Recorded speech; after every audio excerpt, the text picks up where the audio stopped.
Namangan viloyati Uchqo'rg'on tumanida yangi chegara post ochilganda xabaringiz bormi? Qirg'iziston va O'zbekiston o'rtasida Kensay chegara o'tish punkti ochilgan. Namangan viloyati Uchqo'rg'on tumani va Jalolobod viloyati o'rtasida ochilgan. Bu joyni sizga yoritishimdan asosiy sabab Qodirxon ekskavator markaziga asosan Qirg'izistondan mijozlar kelishadi va ko'pchilik uzoq chegaralardan o'tishyapti yoki kelmoqchi bo'lganlar kelishyapti. Qodirxon ekskavator markazida eng yaqin filiali bu yerda Namangan shahri Lola Eshobodda joylashgan. Bu Uchqo'rg'on tumanidan Lolagacha manzilimizgacha o'rtacha 50-55 kilometr tashkil etadi.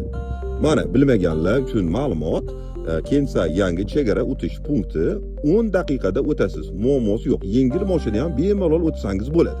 Videoga like bosib, qirg'izistonlik yoki o'zbekistonlik tanishlaringizga ulashib qo'ying.